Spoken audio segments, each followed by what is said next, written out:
All right, how's everybody doing? Welcome to Wednesday. Still digging the theme song here. Thanks to Craig Tyler for putting this theme song together for me. I don't know about you, but I'm not getting tired of it. I'm digging it. So thanks to Craig Tyler for putting that theme song together for me. Of course, I'm Mike Jeff for Chicago Jazz Magazine, ChicagoJazz.com, and Chicago Music Revealed. That's the name of this show. And also, I am the program director at the Epiphany Center for the Arts, soon to be opening, coming this summer, hopefully. And it's an incredible space, so we hope to be able to have many, many people over the threshold very soon. But for all the information, epiphanyshy.com. Now, I'm happy. I've got two guests today. This is going to be a great show. The first one that I'm going to bring on in a second, Dave Specter. He's in the bullpen, shall we say, but he's going to come up. He's got a performance coming up as part of the All Dressed Up and Nowhere to Show Blue Monday at Evanston SPACE, and we're going to talk to Dave all about that. And also, Dave is a world-renowned musician. He's got 12 recordings of his own. He's got a podcast. He's toured and performed throughout the entire world with so many musicians I couldn't even start to list them all, so I'm not going to even try. But I will tell you this, we're going to talk a little bit about what's happening with this COVID-19 situation as well in the music industry, because he would be somebody that would know all about that. But before we get to that, I want to make sure that everyone knows. Yesterday I made the announcement because it came across my desk right as we were going live. And that is, of course, unfortunately, that the Chicago House Music, Gospel Music, and Blues Festival have been officially canceled in Chicago.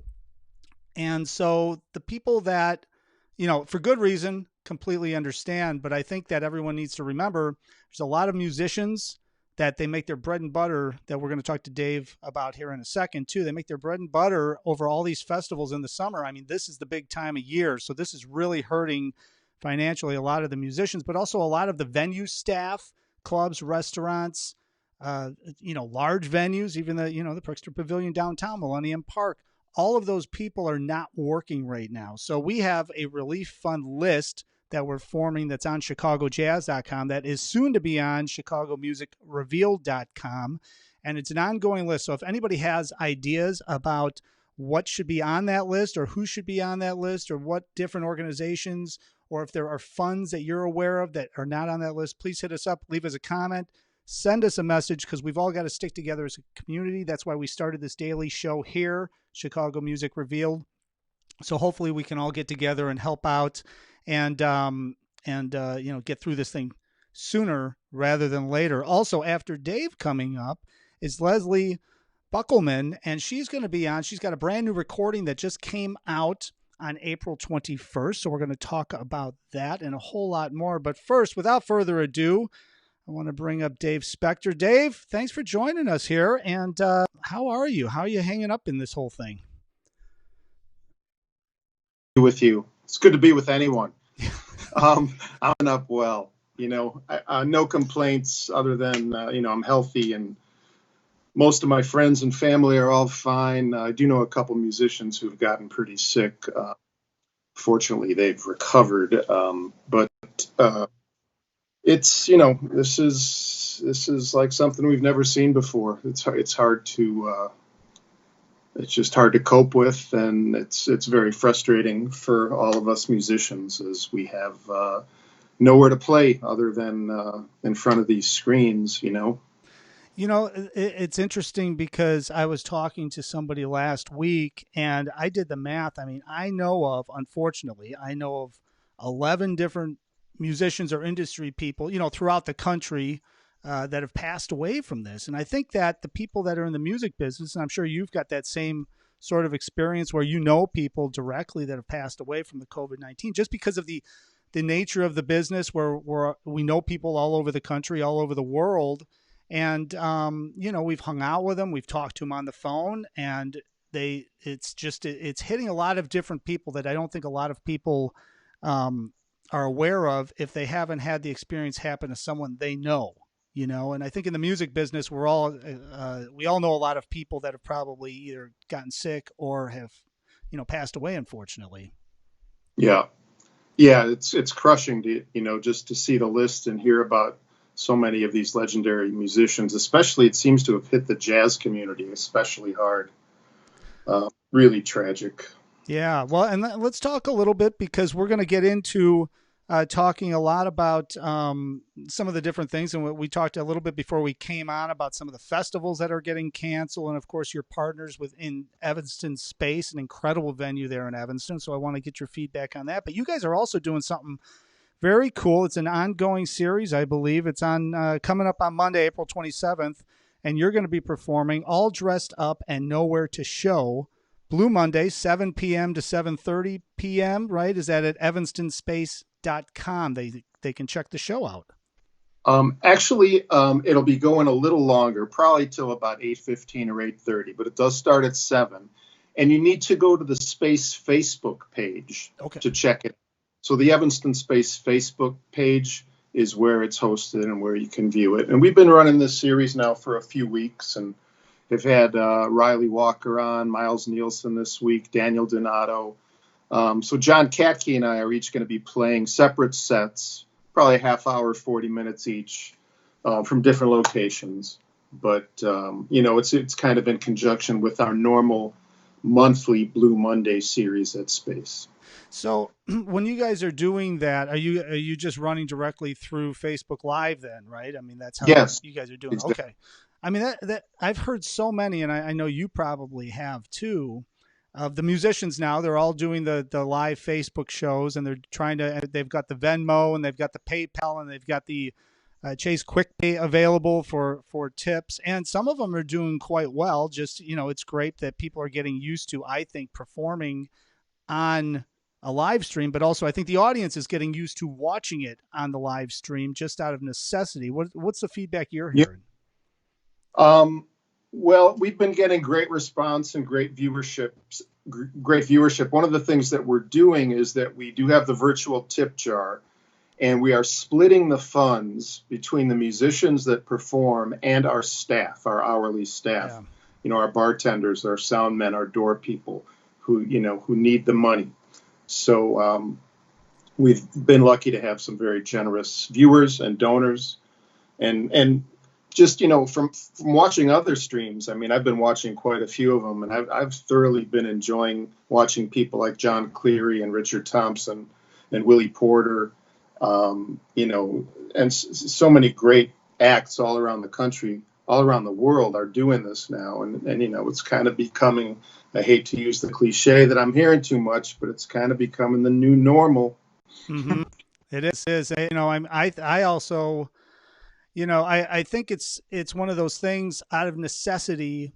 Musicians who would normally be hustling from one gig to another, they're actually stuck, and they need to figure out this technology, because I know you and I both know a lot of musicians that, they figured out Facebook 10 years after it launched, and their website's sort of up to date every once in a while, but it's sort of making them take a reevaluation, also learn some of this technology. What are your thoughts like moving forward? I mean, once this whole thing ends, and before we even start talking about the club and the venue situation, I mean, what are your thoughts about how this is going to stick? I think that this is going to allow musicians to do more live performances online and possibly grow and reach a larger audience than they normally would, just because they're getting used to performing now. And then, how many people scroll and find people online. I think this might actually be helpful in the long, long run, from a music distribution or an artist distribution standpoint. Yeah, I think that's a good point. And I think it kind of presents new challenges and opportunities for musicians like myself, who almost exclusively play in band situations. Yeah. I mean, I'm not really a solo performer. So I've been working on it, and I think it's good for me artistically to try to perform without a rhythm section, or to find an app like Acapella, for example, which allows you to play with other musicians in real time and record them with pretty decent audio and video quality. But it's not the same. I mean, I've been making records now. I've been in the studio starting in 1990. I made my first record over 30 years. And, just like playing for walls and playing for, no audience is so different than what we do. I mean, we feed off of an audience. And that's another challenge, is not being able to have that, not being able to experience that, not being able to play off it and get inspired by an audience. It's so different. Yeah, well, it really is. I mean, it goes back to, like, I was talking to a musician yesterday on the show, and we were talking a little bit about education and how a lot of the musicians, well, and you can relate to this because you probably have talked to a lot of the younger musicians who have seen Muddy Waters or seen Wes Montgomery or somebody on YouTube, and then they see somebody like yourself on YouTube somewhere performing live, well, from a live performance on YouTube, and they feel like, well, I don't need to go see Dave Specter because I saw all of his stuff on YouTube. It sounds great. I like to groove on it. But playing live and feeling that energy, you brought that up, and I thought that was a great point, is something you can never replicate, even on a live stream from a club. And I don't even think the audience gets the full effect from the live stream in a club if there isn't an audience. So there's still that gap. Yeah, it's a huge difference. I mean, we got to do something. We got to have music. We got to play. We got to have people, see us play. So what else are we going to do, Right. So Monday night, all dressed up and nowhere to show, Blue Monday. It's on the Facebook page for Evanston SPACE. And 7 p.m., you're going to be there. And then, of course, it's you performing a set and John Katke performing a set after you or before you, however you guys figure that out. Let's talk a little bit, because you're partners in SPACE, and SPACE is one of the premier venues in Chicago, right there in Evanston. And I mean, you guys were pretty much running 7 nights a week, usually, with live performances. Plus, I know that you and I have done some different things during the day at recording stuff. I mean, that all employs people, but also that live performance thing every seven nights a week. Like what you mentioned, you've got the wait staff, you've got the bar staff, you've got the restaurant staff at SPACE. I mean, how do you see this whole thing shaking out? Not that you have a crystal ball, but I mean, realistically, when they start to allow and loosen some strings, they're obviously not going to allow a capacity club of 150 to have 150 people in there. So how do you envision this starting to roll out? Have you even began to think about it? It's really hard to predict. And I think one of the keys for us is we book so many touring bands, and it's just we're going to have to see, like, when bands are going to be comfortable going on the road again, and when agents are going to be able to book full tours. So yeah, I think capacity at first will probably be limited, which could affect ticket prices. It could affect what musicians are getting paid. There's so many unknowns. We've never dealt with anything like this before. And, I want to be optimistic and think that things will get back to normal maybe by June or July. But honestly, I can't see things getting back to normal until at least the fall, if not later. You look at the numbers today, we have the highest number of cases in Illinois reported today. Mm-hmm. I mean, the number of deaths in the country daily is like well over 2,000 a day nationwide. It's horrible. And it blows my mind that people are talking about, opening up in other states. I just heard the mayor of Las Vegas saying that they should open up casinos again, and that there have been viruses before. What are these people thinking? I mean, it's not getting better. I mean, the curve is maybe starting to even out some places, but the numbers are not looking good. No. I'm in agreement, and we've talked. Both of us have talked to a lot of musicians, but you specifically are a musician who, in the summer, right now, we talked before we came on. I mean, you'd be leaving next week to go to the New Orleans Jazz Fest, right? To perform Jazz and Blues Fest down there. And you had some things in Europe that you were going to be performing at. This time of year is one of those times of years during the festival season when musicians really, make their money for the entire year almost, is this huge festival season. And to think that you can open up a casino in Las Vegas or something, let alone have a festival with, 100,000 people sometime in August or September it's mind-boggling to me. I don't know how that would even work. Yeah, I mean, the festivals are what musicians often call our anchor dates, Mm-hmm. and they're key gigs and tours where you book, say, a West Coast tour, and you have a couple of festivals that are your anchor dates that pay the best, and then you book the club dates around them. And yeah, I mean, festivals are not going to happen this summer, I'm afraid. I mean, they might happen in a few places, but to me, it would be criminal to try to do that while this virus is still active and spreading and killing people.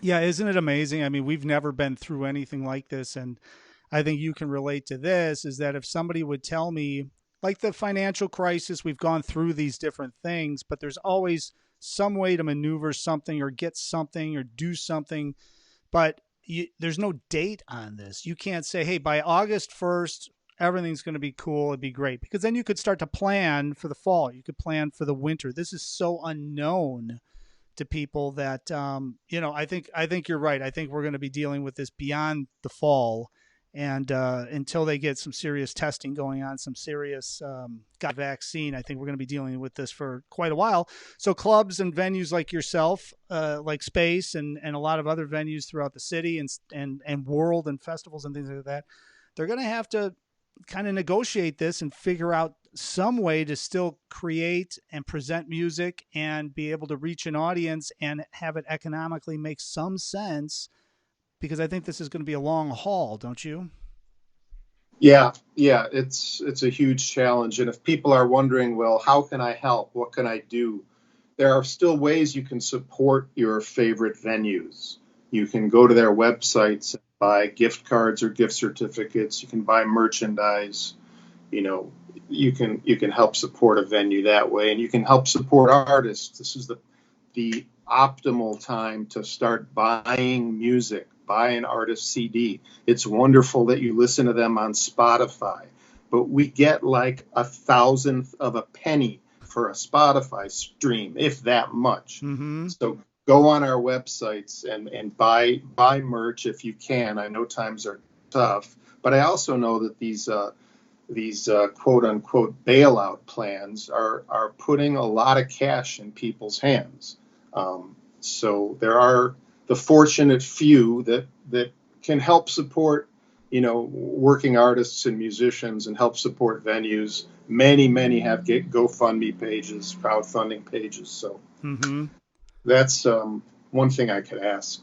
No, yeah, well, I mean, you're right, and you have 12 releases on Delmark, if I'm correct, and I mean, record labels and record companies, I mean, those are all reliant on artists, and then artists doing tours, and then buying merchandise back, and then coming back in and recording more music. So the trickle down of all of this really affects everyone. And we talked about the bar staff and the venue staff, but I mean, the record labels, the record promoters. I mean, those are, everyone's going to get hit by this in the entire music industry. So like what you brought up is a great point.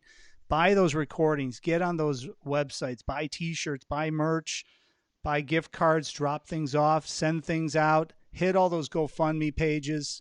It's essential in order for us to get through this and then come back from it. That's the key. Yeah.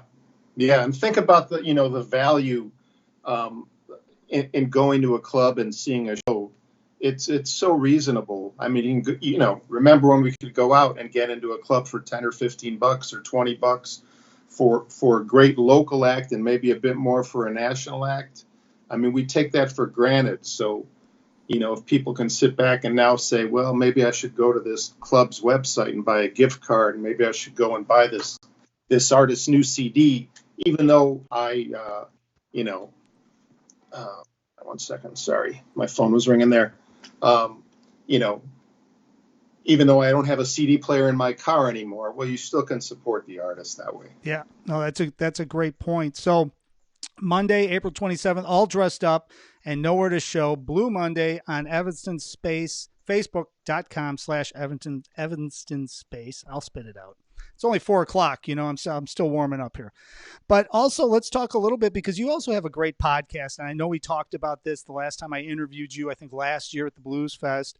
You've got a great podcast that you do, Blues from the Inside Out. But it's more than a podcast. It's a video interview, and you do those usually together. But you've got a couple in the can now, we talked about, that you had to do like what we're talking right now, right? So talk a little bit about the podcast. Where can people check it out? And hopefully, since there's so many people sitting at home now, they're looking for things to consume if they haven't consumed it. It's a great interview that Dave does with like legendary musicians. Thanks, Mike. Yeah, it's bluesfromtheinsideout.com. And you can also find it on iTunes or Spotify. Just search for Blues from the Inside Out. I've been doing it for just over a year now, and I've had people like John Mayall on and John Schofield, Shamika Copeland. It's one of my recent podcasts. I did a great dual interview with Sam Lay and Corky Siegel, and we actually played together in the studio. I've had Billy Branch. I've had Kermit Ruffins from New Orleans. So I think there are 16 or 18 podcasts online now, and they're usually about a half hour a piece. Some have video, like you said. So yeah, now I'm kind of, I always recorded them in person with the artist, usually at the studios at Space. Mm-hmm. So now I'm speaking of musicians searching for the right technology, I'm trying to find the best technology to record a good audio interview, which, isn't that hard. But the first couple I did recently were over the phone. With Joanna Connor and Steve Freund. Oh, yeah. So look forward to releasing those within the next month. That's great. Well, I encourage everyone to check it out, bluesfromtheinsideout.com. And, yes. It's different. It's similar to like the way we're talking. I'm a musician. Dave's a musician. So we're talking like this. So when he sits down and he talks to these legendary musicians, it's a different interview than you would hear if someone was just interviewing them and maybe they were just a journalist and they didn't play and didn't have the touring experience and the recording experience Dave has. So it's interesting. There's a lot of great information that you get, and you get those guys to open up too in a way that I haven't heard some of these guys. They're loose, they're relaxed around you. They're not on guard like you see sometimes when they're being interviewed in a PBS studio somewhere where they're under the gun. Right. So it's a great show. Thanks, Mike. Yeah, I think one of the nice things about it is that a lot of them, I'm just talking to my friends. I'm fortunate to have a lot of great musician friends from being a musician for the last 35 years. So I've developed nice relationships. And when I interview someone like Jimmy Johnson, well, we've been hanging out and playing together and touring together and talking on the phone for the last 30 years. So it kind of sounds like a couple of friends talking. No, that's awesome. All right. So davespecter.com, right? We should send people over there. And then, of course, this Monday, do not miss this, on Facebook, Evanston SPACE, all dressed up and nowhere to show, Blue Monday. Dave, thanks so much for taking a few minutes, hopping on. And hopefully when this whole thing kind of ends, we can actually do an interview in person again. Yeah, thanks for having me. And thanks for doing this, Mike. It's a really great service to music fans and musicians. I appreciate it. Thanks so much, Dave. We'll catch up with you soon. All right. Stay healthy. Thanks, man. You too. All right. So long. All right. Dave Specter. What a great guy, first of all. But that was great to get that perspective from somebody like him, because, he's not only a musician, but he is also obviously a partner in one of the major clubs in Chicago. So it's very interesting to hear what he thinks. And I'm thinking the same way he's thinking. I mean, we have to be realistic at what's happening here with the situation. And, I just don't see, 100 people packing in a 100-person club. So we're going to have to consume this and keep the arts alive in some way and stay connected as a community. And now I'm going to be trying. So here's what we're going to do. I'm going to bring on Leslie Beukelman, and I have to dial it up. Let me see if I can do it here. We're going to see if I do this without screwing everything up, because we all know. Hello. Hey, Leslie, it's Mike Jeffers. How are you? I'm good. Good. You're live on Chicago Music Revealed on Facebook Live and soon to be everywhere else. And check this out. I know my audience is cheering I'm running all the tech stuff here, and I didn't screw anything up. So I'm smooth, man. This is some smooth stuff today. So how are you?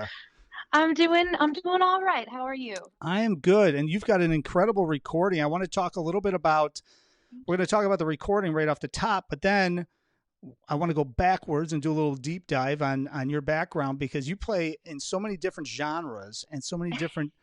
It's awesome, and I love it when I'm talking to people that are kind of like, every genre is covered when we're talking to Leslie here. So it's exciting. All right. But listening to this new recording, so Golden Daffodil just came out on Woolgathering Records April 21st, so they can get all the information. Leslie Beukelman.com. Did I say that correctly? Yes. LeslieBeukelman.com. Yeah, All right. BEU. Yeah, it's a long name, but if you even get remotely close, I think you'll find me. So, I was listening through the tracks, and it's really an interesting project. And plus, it's on Matt Ullery, who you would expect to have an interesting project like this on his record label because he's, master composer, master musician. And I'm glad that he started this recording label because I think it's giving people a voice to record and do, whether it's original music or, shall we call it, cover tunes, other compositions, other people's compositions in unique different ways. So you're not going to get anything that's just, here's the standard quo on Woolgathering Records. So I love the fact that he's pushing this out and getting people the ability to have access to this music. But this recording that you put together is very unique, I think, because there's a lot of different layers on every single tune.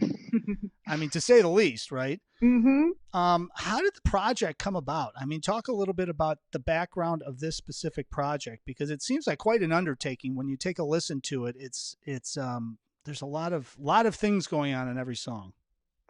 Well, I had a couple original tunes that I knew I wanted to record. Well, I should start with the band. Yeah. It was a no-brainer to have Rob Clearfield and Patrick Mulcahy and John Deidemeyer playing. Rob and Patrick and I go way back to our college days, and we've been playing together for a very long time. And John also did come into the band Information Superhighway for a short amount of time to play drums with us, which was a project that Rob had started featuring his original stuff. And it was just, it made the absolute sense to have these guys play. I got the opportunity to play at the Green Mill. I think I subbed in on a Monday, and I had these three guys with me, and that I just felt so comfortable, and it just seemed, we played many of these arrangements at that show, Mm-hmm. and it just felt like, okay, I've been wanting to make a jazz album or, make a new album. The only other project that I have under my name, just under Leslie Beukelman, is a record called Here I Am, which I put out in 2008. So this was a long time coming, and I've just kind of been sitting on music and like the arrangements that I wrote that are on this album, and the originals, except for the first tune, I've had them in my book for a minute, Mm-hmm. and so it just kind of made sense. That show that we did at the Mill in November, I don't know, it was like 2 years ago. It just felt so natural. It felt great. I love these guys. They're my friends, and they happen to be like really ridiculous musicians. And like that's really tough problem to have, but yeah, I was just so fortunate to play with these guys. And so from there I thought, yeah, it's time. This is it. I'm going to do this album. And so we went into the studio a year ago in April, and I had all these tunes in mind. I actually had was thinking maybe I'll just do an EP. I don't want to put too much pressure on this. And we ended up getting through everything and even more. Like September in the Rain was kind of a wish for me. I thought, oh, I just kind of started getting this tune together. Let's, if we have time, let's do it. What was another one? Days of Gray, one of my originals. I was kind of on the fence about doing it because I had never really executed it well, Right. and of course in the studio it was like, this is working and it feels so good. It was the session itself just came together in it just as easy as that one gig did, and I just, yeah, that's what's going on here. It was just, I wanted a collection of music that represents who I am, up to this point, and music that I will continue playing. And yeah, that's kind of that was the vibe. That's where this came from. So let's take a quick listen, because I was going to set this up, and I was going to have this incredible transition off of Dave Specter, and I was going to have this music playing, and then that didn't happen. So let's just take a listen, because I love the fact you just set this up perfectly. Let's take a listen to just a 20-second little snippet of Dear Alice, which is on the recording, and I think everybody's going to get a feel for what we're talking about here, how unique this is. So hang on, let's take a listen. All right.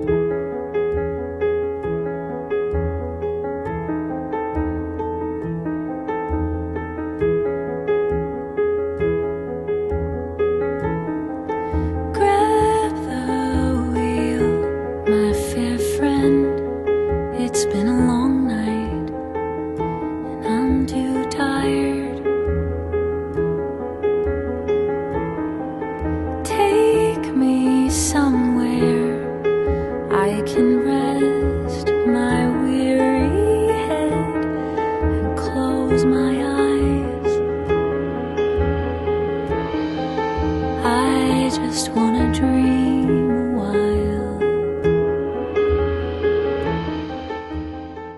All right, so it sounds haunting to me, but it's like fascinating. And that was one of the things that I started listening to. I was like, whoa, man. And the whole recording has so many different textures like that. It's incredible. So a song like that, it sounds heavily arranged, but it really actually isn't heavily arranged, is it?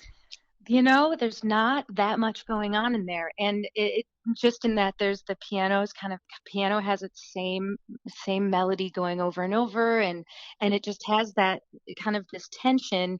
And once you get to the, I don't know if I guess call it the bridge or the chorus, the B section, once you get to the second section, then there's the opening, and the lyrics coincide with that, just kind of revealing more of what's happening in the song.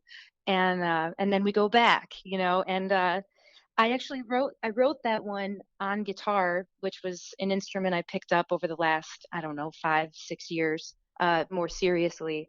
I wouldn't call myself a serious guitar player, but that I had up until then been composing on piano, and composing on guitar was just this whole other experience. So this song was came from this guitar, voicing that I found, and I was like, okay, I think it's just a D, but I wouldn't have played that on the piano, and so I was just really intrigued. I was like, this is great. And then of course with this ensemble, it just made sense to bring this tune to the table, and to be the opener is just kind of sets the mood of this is what's going to happen. There's a lot going on. Yeah. Well, and you're not only composing the music, you also wrote the lyrics, correct? So that's a whole other level of compositional ability that, as a drummer, I can barely compose music. So forget the lyric thing, because I wrote some lyrics one time, and I remember a lead singer said, yeah, those are nice. And then he never used them. So that was the end of my lyric writing. And actually looking back, they were really horrible. Yeah, lyric writing can be so intimidating, because it is. Yeah, here's my story. Or how do you write something that maybe could have multiple meanings? Like I sometimes I feel like I struggle with something being very obvious. But this song actually does have a multiple kind of level meaning to it, which is I was happy about. It sounds pretty literal, but there's a lot. Are you just out of curiosity, and because I've interviewed a lot of different musicians over the years with Chicago Jazz Magazine, obviously, and a lot of them have written and composed music and written lyrics. I would say probably 90% of them are very astute and knowledgeable about poetry, or they read a lot of literature, and that's what's helped them to put words together on a page and create lyrics for a song. Is that something that your background is? I'd like to say that I read a lot. I'm reading more now if I have the time to sit down and kind of zone out. I wouldn't say that I study poetry that often.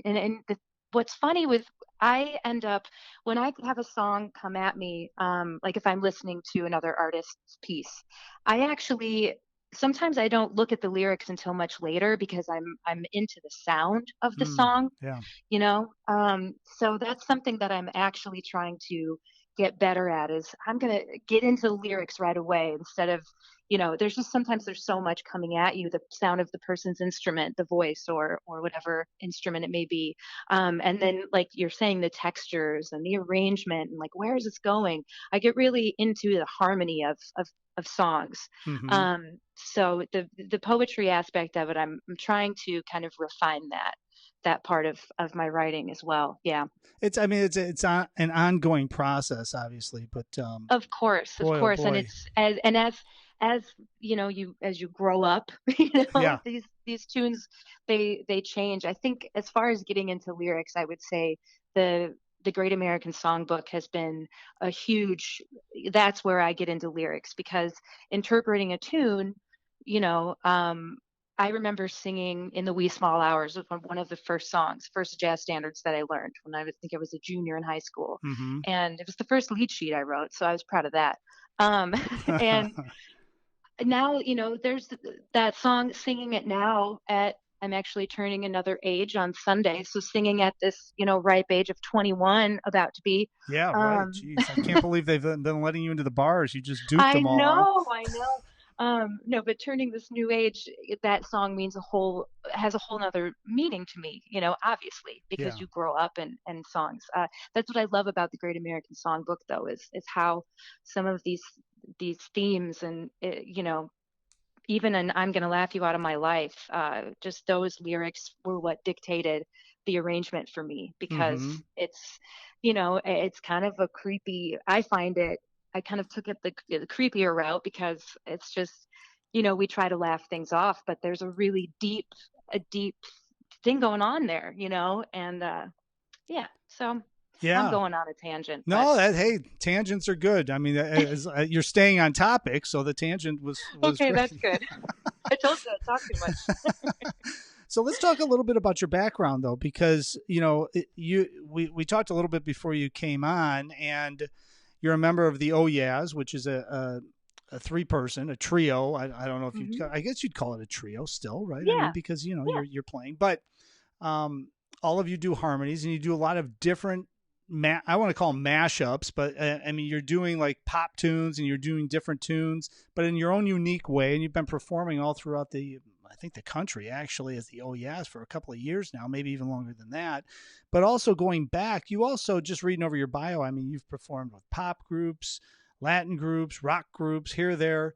When you came out of high school, I mean, did you end up going to college? What were your influences to get you interested in all the genres that you're able to perform in? Yeah, I went to college. I went to Roosevelt University, Chicago College of Performing Arts Yep. downtown. I did a lot of musical theater when I was growing up, as a kid and in high school. I was also in the marching band and in drama club. And I actually got involved in a big band, in a community big band, the Yorkville, what was then called the Yorkville American Legion Big Band. Now I think it's just Yorkville Big Band. But I was playing fourth trumpet in that ensemble. And one of the trombone players said, she can sing too. So I got up in front of the band, and I always had my Somewhere Over the Rainbow was like my signature song. So I sang an arrangement that they had at the monthly dances. That was my tune. And so I had a little bit going on in jazz. I also played in the jazz band, but theater was kind of my focus. So I actually started at Roosevelt in the musical theater program and quickly found that I knew a lot of the repertoire. Mm-hmm. Noticed that the repertoire in musical theater and jazz was very similar. And I wanted to sing it differently. I didn't want to use, the musical theater has a specific style, not one specific style, but I remember going down to the lobby where they would have the jazz combos perform, and I remember hearing actually Chicago singer Rose Colella. She sang, I wish I could tell you what tune it was, but she sang with her combo, and she just was amazing. She was at school there as well Mm-hmm. when I was a freshman. And I was just like, she's singing this. I know that song, but she's singing it in this way that was just so beautiful. It was just so different than I had heard the tune. And that's when I came to realize, oh, I think I want to interpret songs differently than I can in musical theater. So switched over to the jazz program, and yeah, I met a lot of really great people, and just I loved it. That's where I met Matt Eulery and Sure. Rob and Patrick, and I mean, that's to name a few. There are so many great musicians still in the city, and of course, all around the country Hmm. and perhaps around the world at this point that came out of that program. But you must have also been listening to so many different styles. I mean, I think you're younger than me. In fact, I know you're younger than me. And yeah, I mean, if you're 21, you're way younger than me. I mean, So, I don't even care. My age, it's fine. We can doesn't talk matter. about it. But So, it's but my point was not to expose your age or something. My point no, was it's fine. to say that I was influenced by heavy metal, rock, blues, Latin music, jazz, everything melded together in my overall makeup because I just loved it. If I loved it, I loved it. I didn't care what kind of genre it was. And Hmm. then later on, as I started playing, I didn't really, think about it. It was just always in those styles. So I could play funk, rock, blues, jazz, but I enjoyed it. And it sounds like to me, looking over what you're able to do and all the different genres you're able to sing in and perform in, and even just listening to this recording you just put out, there's a lot of different genres melded into your overall sound, which is a good thing, I think. I'm just wondering Yeah. if you must love all sorts of different music, and that just sticks with you, and then that helped to create your sound. Yeah, I do. I mean, growing up, it was, Mariah Carey and Celine Dion, Sure. and Well, yeah. I mean, they're good, right? that kind of epic songstress. And then getting into the Beatles. My brother and I used to listen to Metallica, REO Speedwagon, and Journey. Hmm. Steve Miller Band, gotta love it. Um, and then when I got into Roosevelt, was definitely exposed to some more music. I remember actually getting to see live Grajina Guzcik. She came to play and did a show at school, and that got me into the wordless singing and effects and just all of like, oh, what is she doing, and just the soaring melody she was singing and using the highest of her voice and the lowest of her voice and everything in between. And I loved that. Chick Corea, Return to Forever, that Yeah. was another one. Brian Blade Fellowship, big big influence on me. I love those records. Perceptual is one of my favorites. And singing along with the horn, singing along with these instrumentalists, was a big deal for me. I Hmm. loved it. I now I'm getting more into like the singers. Like Julie London is someone I've been listening to so much lately because she just sings the song from point A to point B, and it's about the lyrics, and it's about, which, not saying other singers aren't, but Carmen McRae, I used to listen to her a lot. Yeah, I mean, it's all over the board. Sure. Well, I love electronic music. I love, big fan of Deerhoof and Hiatus hmm Coyote. Some of these kind of just interesting and intricate arrangements and just funky melodies, and yeah. Oh yeah, So yeah. I mean, it's one of those things that when you think about it, I mean, all of these musicians, oh, there just is no hardcore straight ahead jazz person anymore, or hardcore straight ahead blues person anymore, or hardcore straight ahead. This all I'm listening is to the bossa novas. I mean, they're not there hmm anymore because there's so many different influences, and I think there's so much good music. There's a lot of bad music, but there's so much good music also being put out there that it just has to be incorporated in everybody's sound these days. And right. that's basically, I think, why your new recording sounds like you. And I'm a Thank big you. believer in thinking these days when I hear good music, I don't think of it in a genre. I think of it as, oh, well, that's so and so, or that's so and so, or that's Leslie Beukelman. That's who that is. That's how I think Right. about And it. that's exactly what I wanted to get across. And so I really appreciate that. Thank you so much. It's, in putting it out as a jazz record, it's tough because, yeah, someone might hear a tune and be like, well, that's not jazz, Right. but it also, there might not be, a solo in the middle, but there is, I would call it, it's almost like there is a little bit of a singer-songwriter vibe in there as well. Mm-hmm. In addition to some of the tunes being heavily jazz, so I appreciate that. Thank you. That's what I wanted to do. That's exactly who I am. There's I grew up with these different types of music, and I love singing just straight ahead jazz. It's a blast. But and a couple of the tunes on here I think are pretty straight ahead. But yeah, I wanted to also get my voice out there. So Yeah. I'm Well, glad. I mean, and I think you did. I'm going to encourage everybody to go check it out. It's on Woolgathering Records. It's out now. You don't even have to leave your house. You can go right online, LeslieBeukelman.com. And we've got a link. You can't see this, but there's a picture of you along with your name on the screen feeding out live right now so that everybody can spell your name correctly. And we'll link everything up in the description when everything goes back out. Leslie, thanks so much for jumping on. Congratulations on the new recording. It was a pleasure meeting you here. And hopefully we'll actually sometime sooner rather than later, I'll get to actually see you perform live, and maybe we'll even talk about having you perform over at the Epiphany Center for the Arts, where I'm program director. That would be exciting too. That would be just wonderful. Thank you so much. Definitely. And congratulations. And everybody go check this recording out, LeslieBeukelman.com. Thanks, Leslie. Thank you so much. All right. So what a show, huh? But I'll tell you, you've got to check out this recording because she is... it's a very unique recording, and I think you're going to dig it. And it's something to put on, and just really, you want to put it on, and you want to have the lights down, and you want to intake and consume all the different textures that are in this. It's a really well done recording. So LeslieBeukelman.com. It's on Woolgathering Records, and it is out now. So what a show. Thanks for being here. Thanks for watching. I really appreciate everyone checking it out. Of course, all of the past episodes are on ChicagoMusicRevealed.com and the ChicagoJazzAudioExperience.com, the podcast. So subscribe. If you have any ideas on who else I should have on the show, hit me up, please.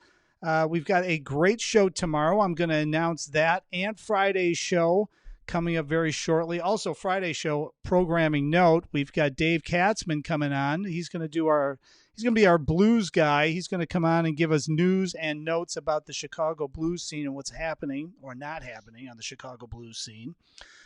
Coming up on Friday, we're going to do a little hit with him. And then Amanda Capitelli, she is going to be tearing up the Instagram page of Chicago Jazz Magazine, giving people updates on what's happening on that page. So be sure to subscribe to that. And again, thank you so much for watching this. Chicago Music Revealed. Tell your friends, tell your neighbors, call the grandkids, share this out if you love it. I really appreciate everyone checking it out. We will be back tomorrow at 4 p.m. with another show. Hopefully at some point I will be able to go and hang out and see everybody in person. But until then, hopefully everyone stays safe. Everyone stays healthy, and I'll see you on the next broadcast tomorrow at 4 p.m. Thanks again.